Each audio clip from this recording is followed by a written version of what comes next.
Obviously, all of you can read who are attending and who will watch this of all of the incredible challenges, risks, threats, trends, opportunities, even in the world of the cyber domain. I always call the cyber domain the fifth battleground, which is a little bit ominous, but whenever mankind in this world has discovered a new domain, we've had a lot of conflicts over this domain, whether it was lands or oceans or air or space before it.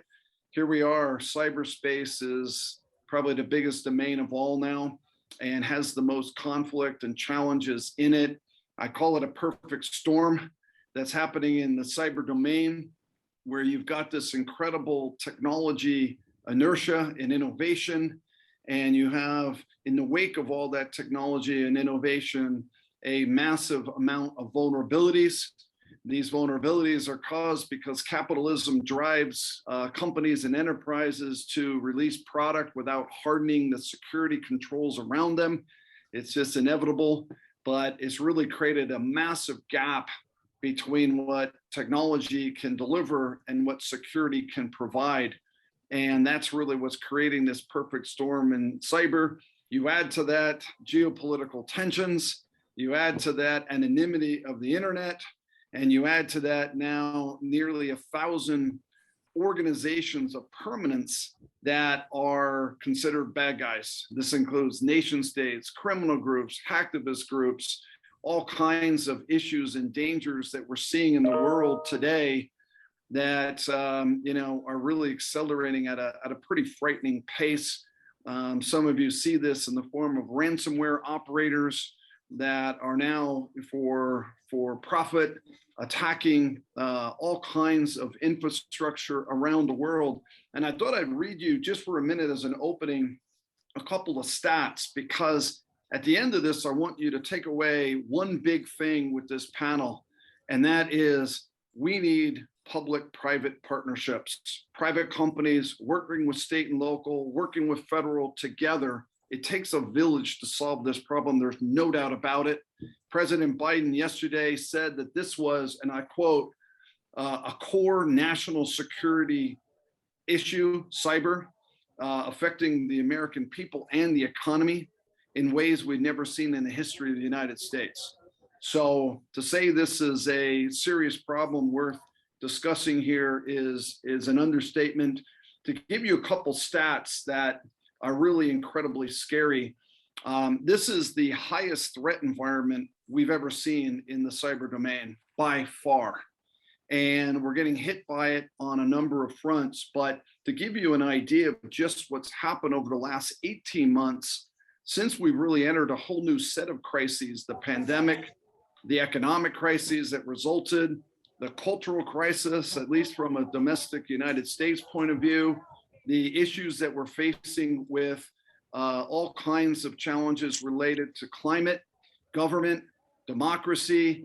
It's created a perfect opportunity for the bad guys. And to give you a couple stats, we've seen a massive amount of ransomware attacks alone. To give you a sense of it, we're seeing a ransomware attack every 11 seconds. Just let that soak in. Every 11 seconds, we're seeing an average of 4,000 of these a day. So to say this is a pandemic of a different proportion is an understatement again. And as I bring it to the state and local for a minute, they're seeing one every 33 seconds. So just start the clock for a minute and you'll see what is happening in the world of our public sector and the United States. We're seeing spearfishing attacks up 600% since the pandemic began. Over 50% of the United States hospitals have been hit with ransomware, hitting the healthcare right where it hurts the most. So if it doesn't sound angry coming out of my voice, nothing will, but it's incredible. The average ransomware went from $5,000 per ransomware request to $200,000. We're now seeing ransomware requests in the millions, and most state public sectors can't afford any of that, as our panelists will tell you. 1,681 education entities in America have been hit with ransomware. And this is not stopping. Some of these attackers are sheltered in countries like Russia, China, and other places around the world where it's very difficult to create any real attribution and real retribution to it. But we're in a pretty serious scenario here that is unlike any other. So I am, also trying to paint both sides of this for a second, but I want to give you a couple stats from a positive point of view, and then talk a little bit with our panel here about how we can work together. My one company, Momentum Cyber, which is a sister to NightDragon, released an incredible report yesterday, but it really highlighted the infusion as well of interest in the cyberspace, as well as capital coming in. So you have one side, which is really all of the challenges, threats, problems, every 11-second kind of issue. On the other side, you now see the amount of capital interest coming in. I mentioned President Biden's comments yesterday. He held a summit, cybersecurity summit, with top leaders like Apple, Google, Microsoft, et cetera, and many of them dedicating billions of dollars towards this area. But we've now seen a 200% increase in venture capital just in the first half of 2021. And the numbers are 11.5 billion of invested capital just in the last 6 months. We've seen a 400% increase of what we call merger and acquisition activity, now up to 40 billion in the first half alone. So, a lot of interest in trying to come together to solve this. We now have over 3,700 cybersecurity companies in the world, all of which are probably calling our panelists as they speak. But there's a lot of companies now, a lot of money here, and it's just a fascinating environment. And then when we bring it down to our public sector and how we work together with federal, state, local, and private, that's really the genesis of this panel. So let me stop there with the opening comments and begin to introduce our panel, which we have just an incredible set of panelists and personnel here. So maybe over to Mike Hewitt, you go first, representing California with your background. Give a little of your story for a sec. Yeah, I'd love to, Dave. Thank you very much for the introduction. Yeah, when Amy and Dave reached out to me to see if I might be willing to participate in this group, I was actually flattered, right? I've been doing it for a long period of time, but very low profile. But one of the areas when I started my business, Caldorado Group, was a big focus on helping the state do a better job with technology. And one of those areas that I saw was a soft underbelly, or the weakness was our maturity around cybersecurity. So if you go back 16 years, it was pretty dismal. We've made a lot of progress here in California since then. And we're starting to see the stars align around the people and the process and the funding from the legislature, and the sort of acknowledgement and the partnership between us and Homeland Security and us and our threat intelligence centers here scattered across the state. So we're making progress. But then you get a state audited report that came out last week that says we're not making progress fast enough. So it just shows that we always seem to be running to catch up around the cybersecurity threat landscape here at the state of California. But happy to be part of the panel and happy to participate in today's webinar teleconference. Mike, it's so good to see you. You and I have known each other, I don't know if it's 20 plus years, but it's been a long time. And by the way, I'm honored to have you here. And I know how good your heart is for the state of California and how well you've known it and how many administrations you've been through, how much consistency as a consigliere and consultant and advocate for the state. So thank you for joining. Karen Robinson, how about over to you to introduce yourself, please? Thanks, Dave. And again, I'll echo Mike's comments. It is an honor to be part of this group, and the world is changing as we see it. Thoughts and prayers out to the folks in Afghanistan during this time. I know it's tough for people that have relatives there. I had a 21-year career in state government. Prior to that, I dabbled in some political campaigns, but I was honored to make it through two administrations under Governor Bush and under Governor Perry. And prior to that, worked a little bit in the Lieutenant Governor's office under Bob Bullock. And that's where I really got my guts. After I left state government, I started a little company called KWR Strategies. We have several people. We have a lot of cybersecurity experts in our group now. So we're starting to pick up more and more opportunities to reach out and talk to different states. Not only are we focused in Texas, but we do extend those relationships to other state governments and entities. And so I'm excited to be part of this group. We are learning every day, and trying to pay attention to all the federal dollars coming down is a daily task. So I'm anxious to learn from this group and be part of it. Thanks, Dave. Aaron, thank you for joining, and thank you for all you do as well. Love all the diplomas on the back of or certificates behind you. So, but listen, hey, crossing over, like actually being in the state and then working with the state, your experience is incredible. So thanks for being a part of this. Maybe over to you, Lisa, Aaron, if for you to introduce yourself, please. Yes, thank you, Dave. Appreciate it very much. As you know, I've worked with McAfee and Forescout, some of the companies that you've been a CEO at. And I, again, am just honored to be here and be a part of this group. I do kind of echo what they've said. I've spent 22 years in state government.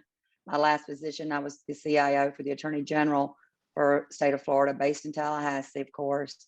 But I've been lobbying for over 16 years, and I've learned a whole lot more on the outside, I think, than I ever did on the inside. So it's prepared me for what I'm doing now. I'm solely focused on technology. I don't do anything other than that. I've represented, probably 150 companies over the past 16 years that I've been doing this. Everything from large integrators to startups and everything in between. And they are all different, and they all have different needs. And I think that finding that right team is so important for your company to be successful. So really happy to be here, and I'm happy to be a part of this, because I think that it is critical for these companies to be successful to have the right people behind them. So thank you. Lisa, thank you for joining, and thank you for the long partnership working together. And you win the award for the best backdrop. So although when we get to Alan, he may have a better one. So good. Hey, Ron Greenberg, over to you maybe for a quick introduction on your side. Thanks, Dave. I'm honored to be a part of this group as well. For the last 8 years, I've been a senior advisor at Brown & Weinraub in Albany and a government fellow at the Center for Technology and Government at the University at Albany. Prior to that, I spent 2 decades in New York State government, first deputy budget director to 3 governors, but we're not going to discuss that right now. Leave that for another day. I also led the statewide strategy for enterprise shared services, which included procurement and IT reform, which I think is relevant to this discussion. We created a single statewide agency by consolidating 50 CIOs and almost $1 billion, and reformed procurement across the state to create a single contract for software, hardware, and cloud. So I'm really excited to be a part of the group and look forward to the discussion. Awesome, Ron. Thank you for all the service you do as well, and appreciate it. Thanks for coming on the panel. Alan Rosenberg, if you would introduce yourself and tell us this beautiful backdrop behind you too. Yes. So if you move right down from Albany, you'll see this backdrop. This is we're in New York City. Thank you so much for letting me participate in this. I've been in city government I spent 13 years from the mayor's office, working in the city's technology agency, and a CIO for a city agency. And for really the past 10 years, I've been a partner in the RG group, and we specialize in technology companies. And again, we go right up and down the chain of from large companies to small companies in technology, trying to do business in New York City. And it's a very complex environment, like every other place. But we really, pride ourselves in really going out and helping our clients try to succeed in New York City. And this is a wonderful opportunity to be a part of this group and really hear the same stories that we all talk about In government, we're all unique, but we're all the same anyway. So I've been doing this for 10 years. Like I said, I also have a partner, Kathy Giuliani, who's also on this call as well. And she's been doing it actually for 20 years, government relations. So again, thank you so much and looking forward to the conversation. Awesome. Alan, thank you as well for joining. Love the backdrop. Love New York City as well. I have a daughter there, so visit often and as much as I possibly can. Let me start out. I'm going to be asking each of the panelists here to give a little bit of sort of top priorities for your state. But I want to make a statement first that I didn't make earlier, which if it doesn't bring it home, nothing will for all the CEOs listening and security professionals in the world. You know, the states that you're hearing here between California, Texas, Florida, New York, just the budgets and the cyber spending that goes on in those states, if you put that all together in aggregate, this is bigger than the top 50 Fortune 500 companies combined. So you've got to get a little understanding of, the importance, I think, if you're a vendor, to what's happening at these state levels. And just for example, as I pass it over to Mike, I know the state of California's budget's measured in the billions. I'm not sure what the exact number is, but this is an enormous budget, the state of California. So maybe give us a little stats if you know it, Mike, and then give a little of the priorities at the state from your vantage point for the readers. Then I'll go around the other panelists with the same question. Well, I'll start out with, sort of a historical perspective. And that was when I first started my business 16 years ago. The legislature was not that educated on technology and didn't have a good appreciation of how technology could help the delivery of services, because we deliver so many services, right? But also cut costs at the same time. Our attitude was, we'll just throw more people at it, right? And, we saw that sort of hit us in the face when we ran into all the problems with Employment Development Department. Was that a lot of the problems could have been solved through technology, but the answer was throw people at it, right? And now we've got a very savvy legislature, 15 years later, 16 years later, that is now starting to ask agency secretaries and department directors, why aren't we doing more with technology? Why aren't we using technology to try to solve this problem first, right? And technology is a double-edged sword, because as you start bringing services online, then all of a sudden you expose those services to people that would like to attack us. So, technology modernization, digitization of services, they go hand in hand with cybersecurity. You can't do one without the other. And we've actually had a very fortunate budget year this year, where we passed the largest single budget in state history at $262 billion.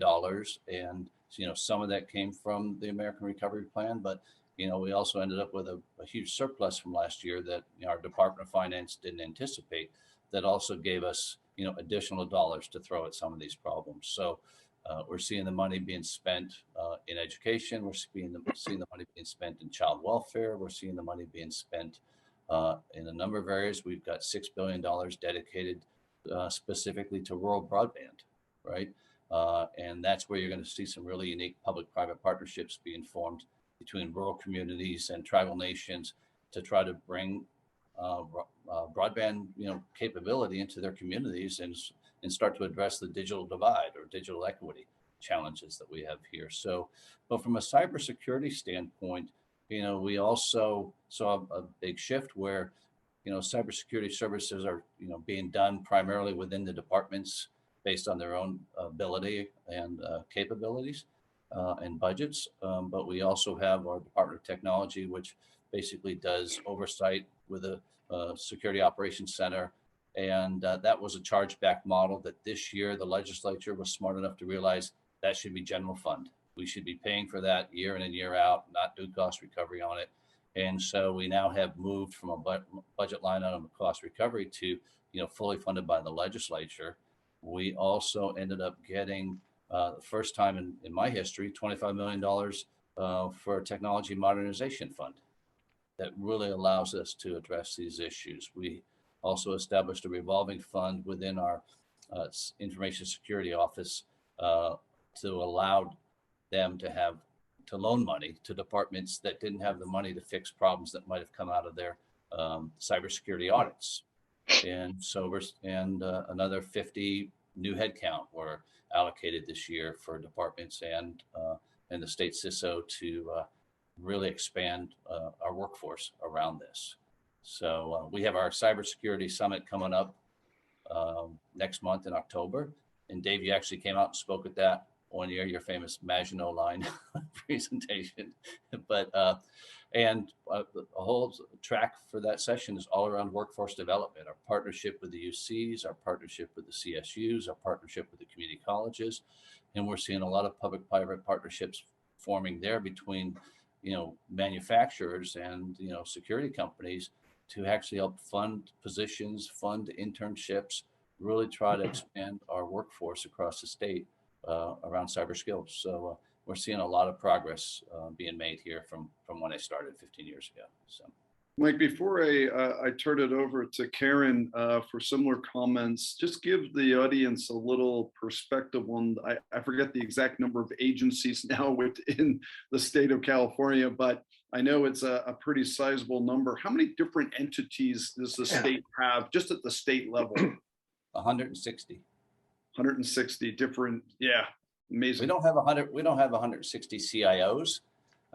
We have well over 100.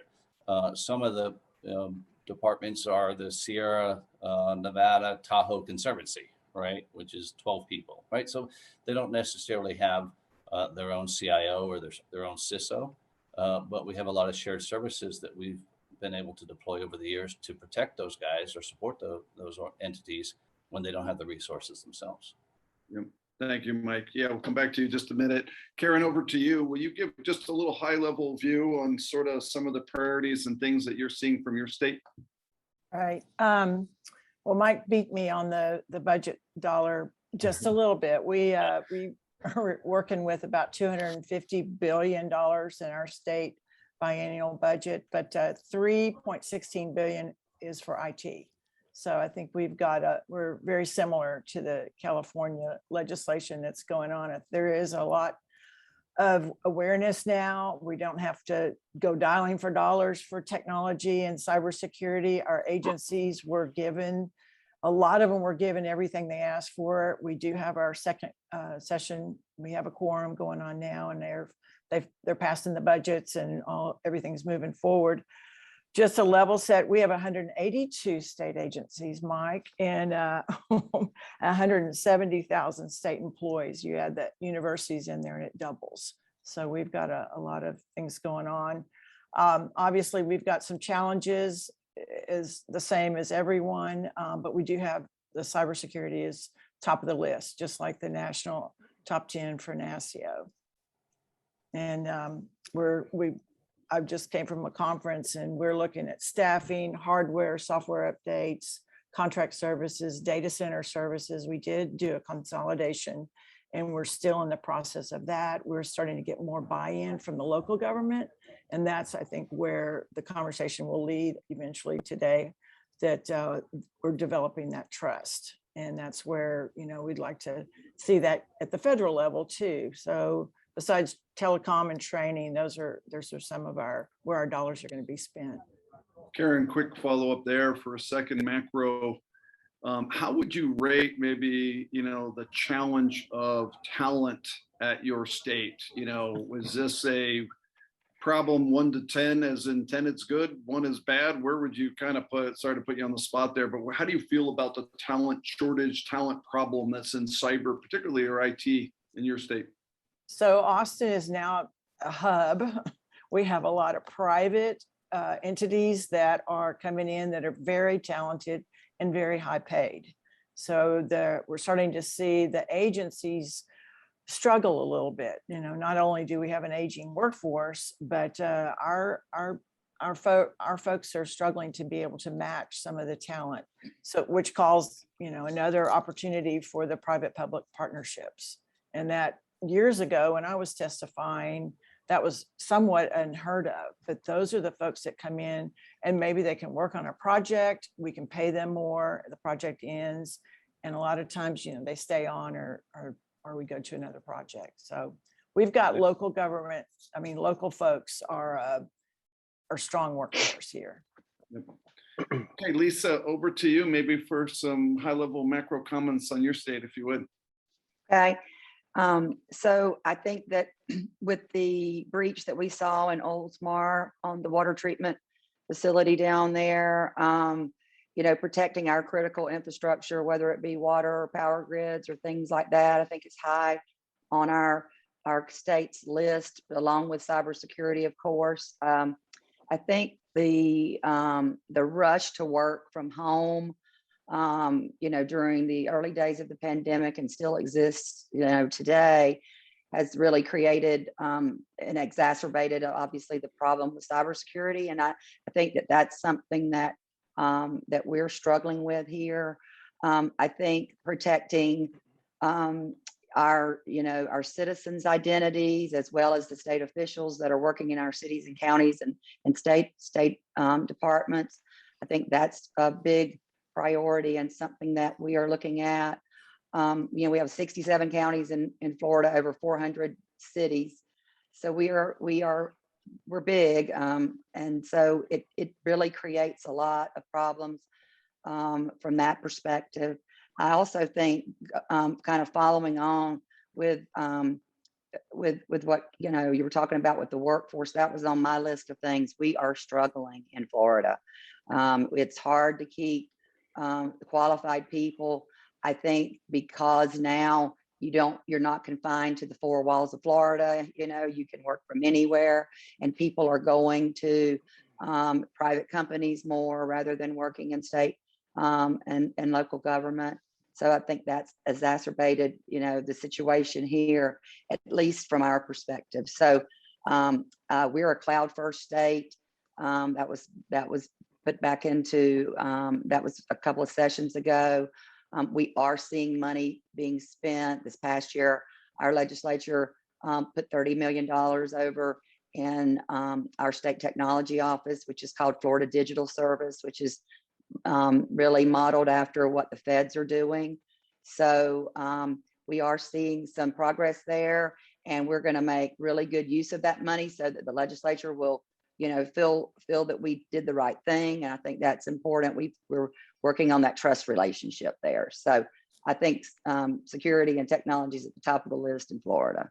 So yeah, I think it's a common theme, Lisa, that we're hearing the talent problem at public sector, state, local is extreme. I always call it I hate to call it the poverty line a little bit, because the talent keeps going up to corporations because of capitalism. And it's hard to really get great professionals to stay. And it becomes a bigger and bigger challenge as this market gets hotter and hotter. So thinking of ways of public and private working together to help with that talent shortage and helping to leverage a bigger village of the United States to help different states is, I think, a key thing here. So thank you for your comments. Yep. Okay, maybe over to Ron and then Alan for your views too. I'd love to get the state of New York and then also the city of New York being the largest city in the world. So Ron, maybe you first. Yeah, absolutely. And I want to thank you, because I was terrified before, and now I'm having like trembles, because, you know, unlike my colleagues, I didn't grow up in IT, right? I'm a budget guy, a finance guy, a transformation guy in the state. And so the idea that we're measuring attacks in seconds is just terrifying to me. Yeah. And then when I kind of put that into the perspective of New York, which is that we have 178,000 people and almost $200 billion budget. But I'll give you one example. The tax department alone processes 26 million tax returns. So one agency touches 26 million people, and there's 60 other agencies. And then when you drill down from there geographically, you have 62 counties, 62 cities, 932 towns, 555 villages, and over 700 school districts. And then beyond that, you have special districts, fire, police, water. And I haven't even mentioned the public authorities. We have a hydropower public authority, transportation public authorities, water public authorities. So I really appreciate it, because I'm not going to sleep well tonight now that I kind of have framed this for myself. But, you know, and then I think when I talk to the IT professionals and you kind of take that numbers game, you know, they're worried about the same thing Lisa said. They're worried about a remote workforce. They're worried about managing endpoints. They're worried about introducing the Internet of Things. Someone said to me, I'm only as safe as my last camera I installed. I'm only as safe as the HVAC system. And, for me, again, it's some of those, the perspective is a little different because I don't come from the technology perspective, but it really is terrifying in that way. Yeah, thank you for that rundown and having all the numbers right there. I was trying to jot them all down, but that was pretty daunting to kind of hear the state of New York's complexity. But it's important for everybody to kind of understand that complexity, because that's the challenge that you're facing. And that's the challenge that, the cyber industry has in working with the state levels, that, it's a lot of entities to work with. And, thanks for sharing that. Alan, over to you, maybe to give us City of New York. New York. Yeah, that's great. And so New York City is a state, we're a $99 billion operating budget. The mayor has most of the control. I mean, the city council doesn't really have that much say in the agencies. And we kind of have this federated model where we have, every agency, about 55 known agencies, let's just say, they all have their own CIOs or IT directors, but most have CIOs. And we do have a centralized IT agency called Do It for Shared Services that works very closely with the agencies. We also, to the credit of the current mayor, we actually created a cyber command about 4 years ago to actually respond and provide oversight and to really set up the standards and really try to pull together a lot of the cyber assets that the city has. So they have a cyber command that works with the agencies, works with the central agency Do It, and has been really going out there and trying to really deal with the breaches. Now, we just had a major breach in New York City about 2 months ago, the law department, and that made all the papers, and politicians don't like that when that happens. So there's been a double down on sort of like looking at what assets and what the systems that they have. Just to give you an idea, the city probably has thousands of systems, I'm sure, like every other state does. We just retired our computer-aided dispatch system at the fire department. That was 45 years old. Wow. Went live August 2nd. So I think there's thousands of systems out there, and there's a lot of unknowns in these agencies and around the city. And in fact, the current, as you may know, that the city is actually coming up to a mayoral election, and the Democratic candidate who will probably be the next mayor, Eric Adams, just announced yesterday that he wants to invest in cybersecurity. And he wants to do a public-private partnership with the City University of New York to build that workforce. So this is probably the first time I've ever read that a candidate running for mayor has actually said cybersecurity during a campaign. So it is hot right now. And I think the challenge that we have, like everyone else, is the workforce. We're dealing with Wall Street that could probably pay 3, 4, 5 times more. We're dealing with a lot of startups, a lot of technology companies. So the challenges are there on many levels. Yeah, thank you for that, Alan. I have such fond memories. I know CUNY is an incredible resource, and my partnerships with the City University Systems of New York have been fabulous over my years. A lot of really interesting talent in that area. I'll also tell you a funny story. I've been to the Cyber Command a few times, and I've also visited the New York Police Department's IT. And I'll never forget, as long as I live as a CEO, getting on the elevator one day at the police department, and like 7 policemen got in the elevator with me.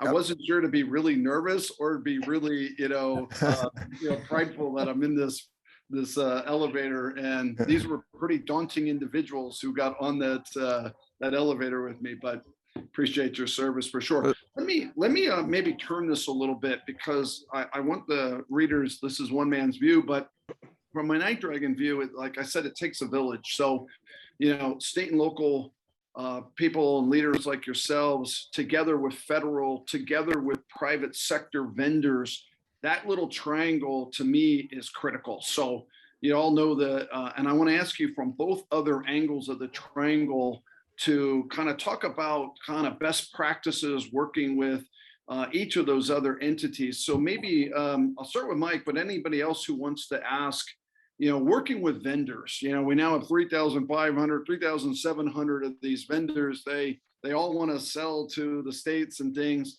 What are best practices for these vendors from the vendor view to give them advice on how to work. I've seen my chat lighting up here. Well, who do I call? What do I do? How do I interact with people? And maybe Mike, start with you for a second, and then anybody else on best practices from vendor working with you.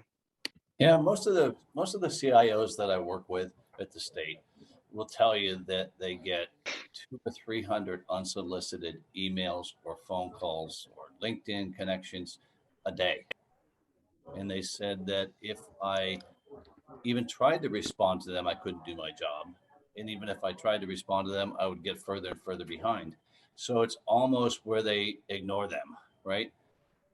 Which I think is unfortunate, because there's no real clearinghouse at the state to kind of take and vet technologies per se, along a whole different spectrum of technologies. And I only work with technology companies, but one of the things that I do with my clients is, kind of let them know that this is a long journey, and most CIOs will wait out the vendors, right? They'll take the first meeting and then see if the same people show up 6 months later. And if they show up 12 months later, then maybe they'll take a serious look at the technology. Most of the CIOs have gone to 30-minute meeting schedules now, because they are trying to get double their productivity and can't do it in a normal 8-hour day by doing hour meetings. So you're getting time slices of 25 minutes to make your pitch. So you have to be really concise in what you're saying, and it has to resonate. It can't be a shotgun approach. So what I do with my clients is I share with them the state strategic plan. I share with them pieces of legislation that are going through around cybersecurity or key initiatives. I show them the landscape of who all the stakeholders are, because there's many stakeholders between our state CISO and our CalSIC, which is our Cybersecurity Integration Center, which is under Cal OES, and that's funded by Homeland Security dollars, and then the regional threat assessment centers out there across the state. We've got 5 of those, and then what the technology landscape is today, because that's probably one of our biggest challenges. The departments are very independent, and they can deploy technology however they want. And so the technical landscape is very diverse. And, we have plenty of legacy systems here. A piece of legislation that came out this legislative cycle was to force CDT to go and do an inventory of all mission critical systems that are considered legacy, and come up with a plan and a roadmap to modernize those. And the modernization means, make them less vulnerable, but also make it easier to protect them. And so that's a new task that the legislature just assigned to our Department of Technology. But it is an investment of time, right? To understand the state if you don't know public sector. One of the things that I developed many years ago when I started my business was a jumpstart program, so that if you had, a talented salesperson that was one of your lead salespeople, and they knew your company and your technology and your culture very well, but they didn't know anything about public sector, I got a 6-month jumpstart program. I'll teach them everything that I know about the state, and they should be able to be kicked out of the nest after 6 months and fly on their own, right? As Dave used to joke with me many years ago when we were together working side by side, I've been doing public sector my whole life. And it's just a passion of mine. It really is part of my, family's DNA. And I've done, aerospace and defense. I've done federal and state and local, and, landed in Sacramento and made it my home. But it's a complex environment across the board. And there's a lot of threat vectors that people don't even realize exist until it's too late. Mike, yeah, I appreciate your view on that. I always tell vendors, be a strategic partner. Don't be a vendor, right? You got to come in with how you're going to help the state or the city or the municipality. How about anybody else who wants to jump in? Vendor view, what could you tell them to be better to serve? Dave, this is Lisa. Go ahead. I'm sorry, I didn't mean to interrupt.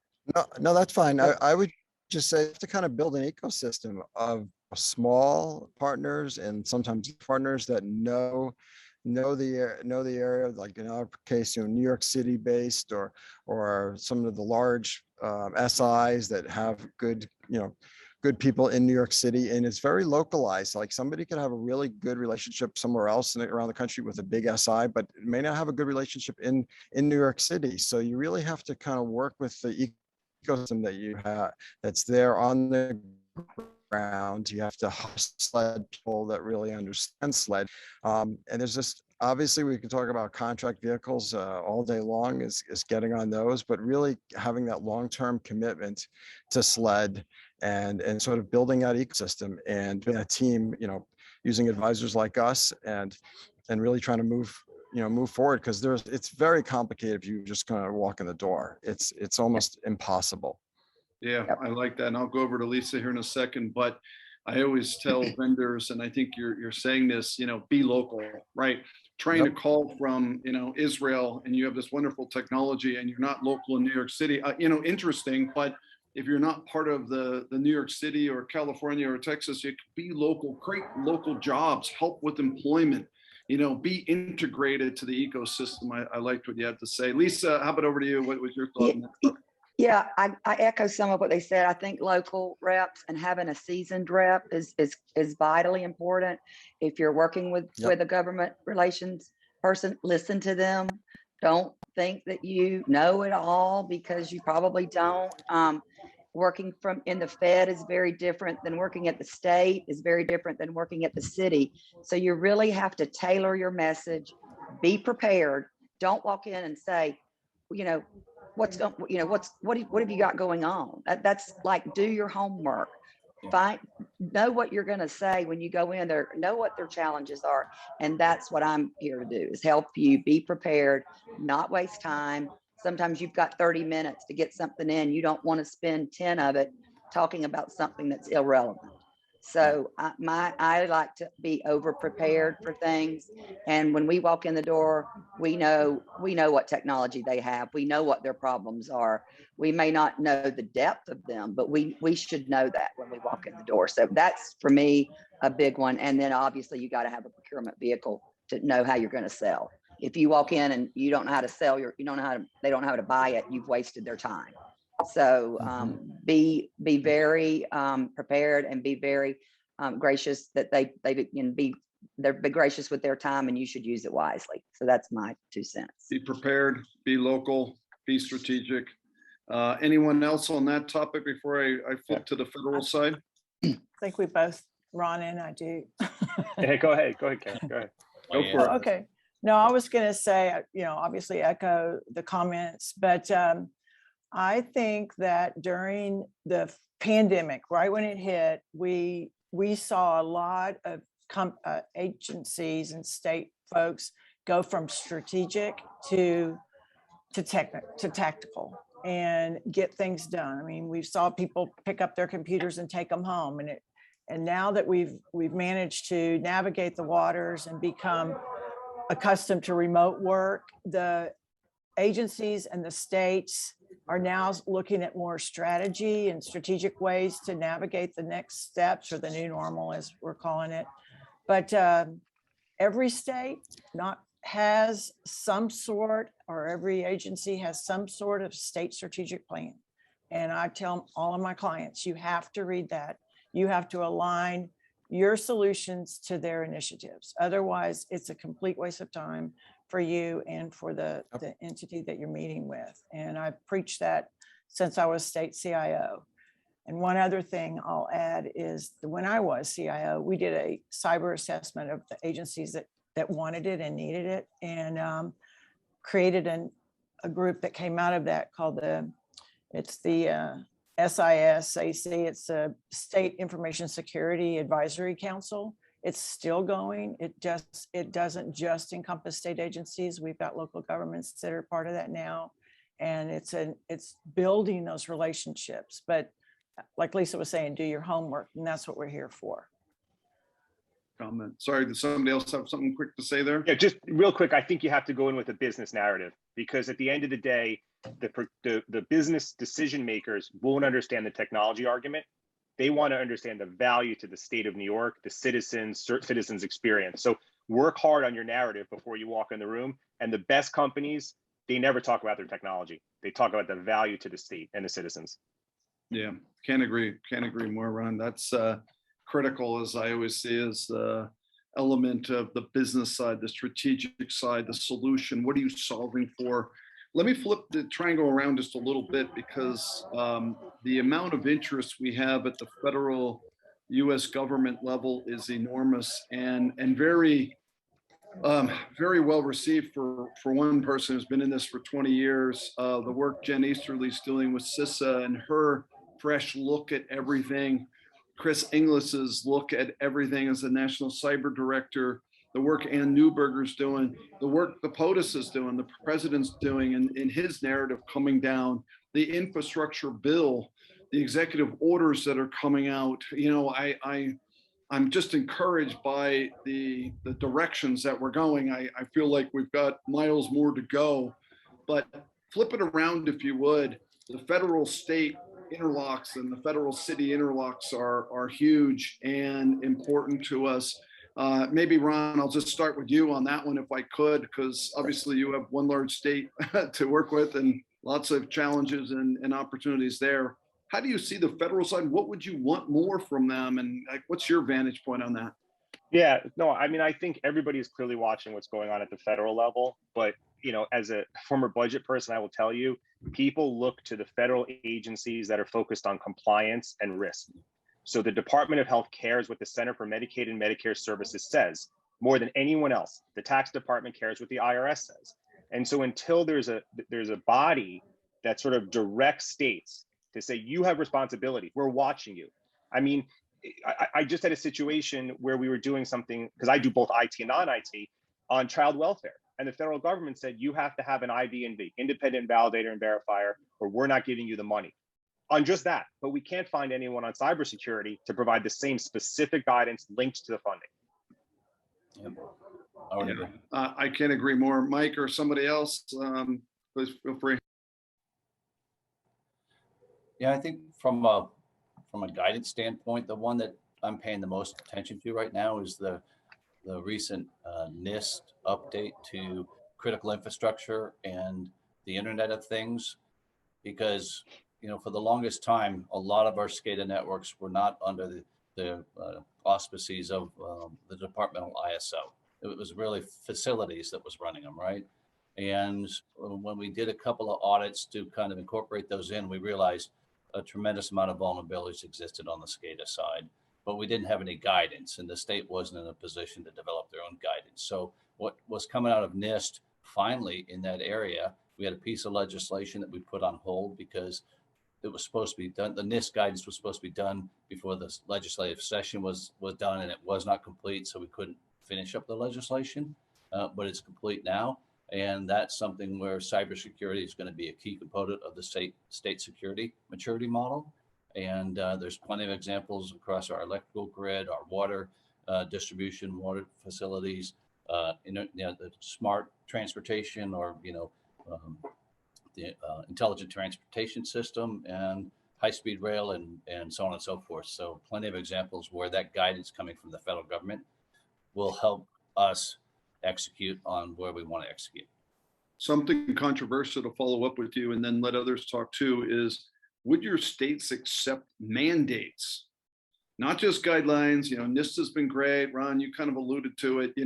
I almost liken the scenario to when we had financial crisis in our accounting with Sarbanes-Oxley, and suddenly we had control points and what we call SDs and MWs, material weaknesses and significant deficiencies, and fines and sort of standards to get our accounting and our revenue recognitions in order so that everybody had an apple-to-apple comparison as a shareholder. Here we are with cyber. Yeah, we have a bunch of recommendations and guidelines for you, but we hope you implement them.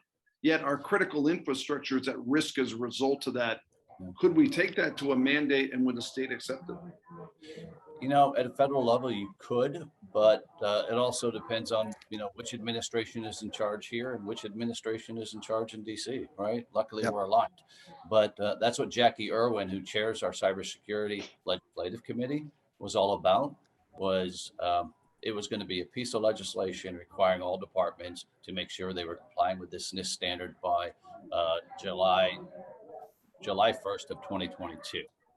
right? That's probably going to be pushed back now because the legislation's not through, but it had full support.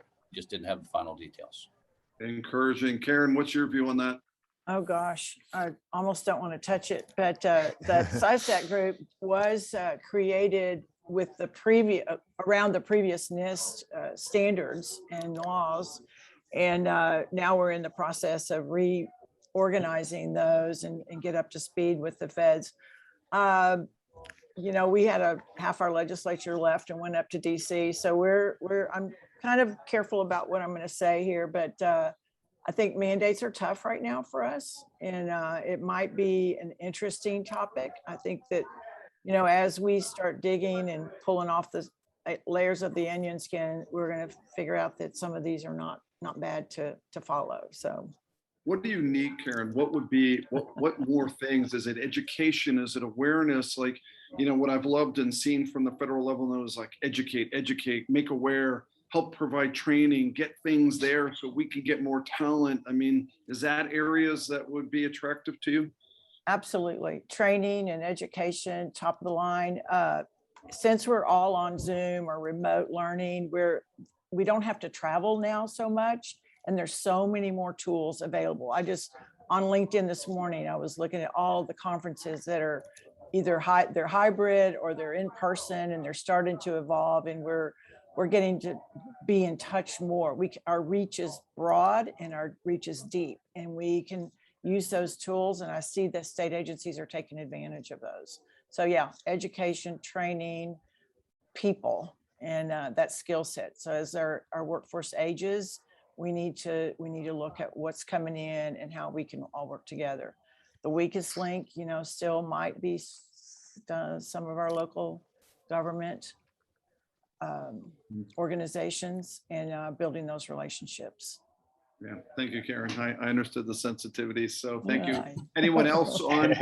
I'm trying to use this platform if we can. Like, what can we help as a village interact with federal levels too? Any other comments on that? I'd appreciate it.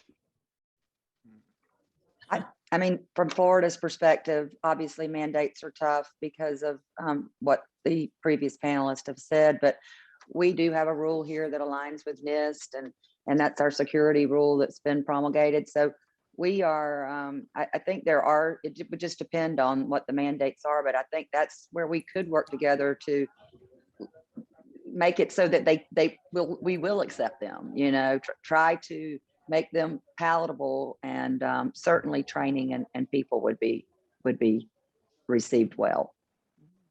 Yeah, thank you, Lisa. Yep. Sorry, somebody else there? Awesome.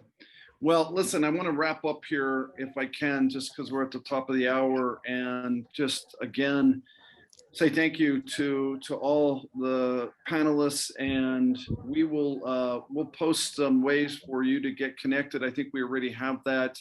You'll see a recording of this come out here shortly, and I, for one, really want to use this opportunity not just to thank our panelists, but also really sincerely honored because of all the service, the combined 100+ years of public sector service this panel has is impressive. And your stamina, your dedication, your determination in working with your states, you know, far outlasts most vendors and most, you know, sort of administrations themselves. So I see you all as consigliaries to your state, and I see you all as true Americans to help this country move forward. So any last comments from any of you as we wrap up? And just want to say thanks.